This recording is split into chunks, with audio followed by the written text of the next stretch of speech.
तकरीबन मैंने हाफ़ प्याली जो है वो कॉर्नफ्लोर लिया है और 1 प्याली मैंने मैदा लिया है। इन दोनों को मैंने मिक्स कर इसके अंदर मैंने हाफ़ टी स्पून लाल मिर्च रेड चिली पाउडर ऐड किया और हाफ़ टी स्पून मैंने ब्लैक पेपर ऐड किया है,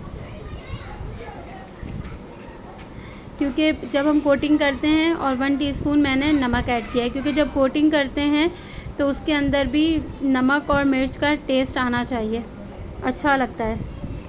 पानी आप लोगों को बिल्कुल ठंडा ही लेना है, बिल्कुल चिल पानी आप लोगों ने लेना है। ये मैं एक एक करके ये चिकन का पीस उठाती जाऊंगी। पहले मैं इसको मैदे की इसके अंदर कोटिंग करूंगी।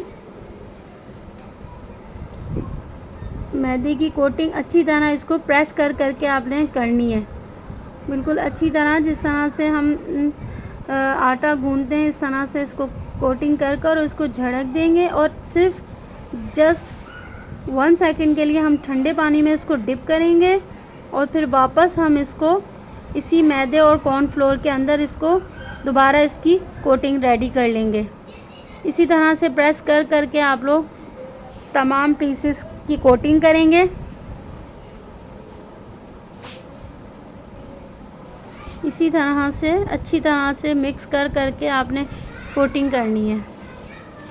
जब ये कोटिंग हो जाएंगी सारी तो फिर हम इसको फ्राई कर लेंगे और झाड़ें भी आप लोग इसी तरह से, ताकि जो एक्स्ट्रा कॉर्नफ्लोर और मैदा है वो सारा एक तरफ हो जाए।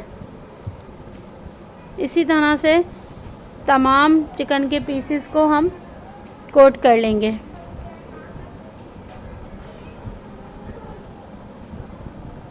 बच्चों को बेसिकली बहुत पसंद होते हैं, तो घर में ट्राई करें इस तरह की रेसिपीज़, अच्छा लगता है।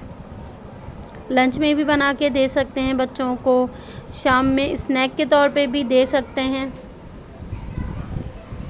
हाइजीनिक तो होते हैं, ये घर में बनाते हैं। तो इसी तरह से दूसरा पीस मैंने कोट कर लिया है।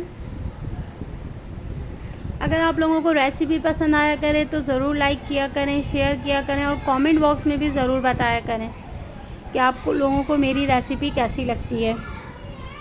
ट्राई करेंगे तो बहुत खुशी होगी।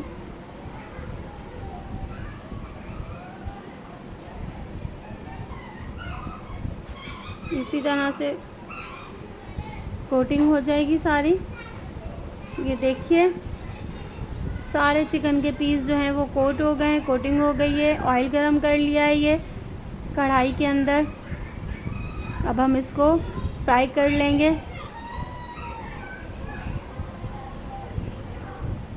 अगर ज़्यादा बड़ी कढ़ाई है तो आप उसके अंदर 2-2, 3-3 पीस करके भी डाल सकते हैं, और अगर छोटी है तो एक एक करके फ्राई करें।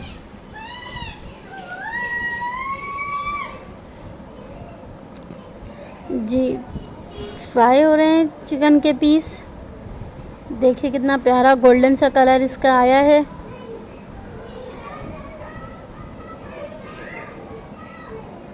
इसी तरह से सारे पीसेस को हम फ्राई कर लेंगे।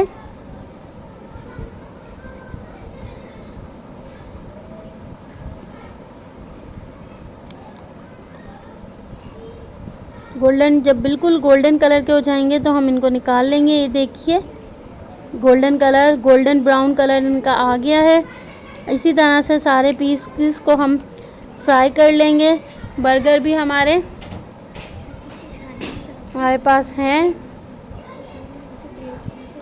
और जिंगर बर्गर में मोस्टली क्या होता है कि सलाद का पत्ता रखते हैं या लगाते हैं, ये आप लोगों की अपनी मर्ज़ी है। मुझे पसंद नहीं है तो इसलिए मैं नहीं लगाती। ये देखिए सारे चिकन के जो पीस हैं वो रेडी हो चुके हैं। अब मैं इसको बर्गर के अंदर रख लूँगी। देखिए सबसे पहले ये मैंने जो सॉस रेडी करी थी वो सॉस इसके ऊपर लगाई है। अगर आप चाहें तो एक्स्ट्रा इसके ऊपर केचप वगैरह भी लगा सकते हैं। सॉस अच्छी तरह से लगाने के बाद हम इसके ऊपर ये चिकन का पीस रख देंगे। अगर आप चाहते हैं सलाद का पत्ता तो आप सलाद का पत्ता भी लगाकर और ऊपर चिकन पीस रख सकते हैं। ये बर्गर रेडी हो चुके हैं। ये बर्गर रेडी कर लिए हैं।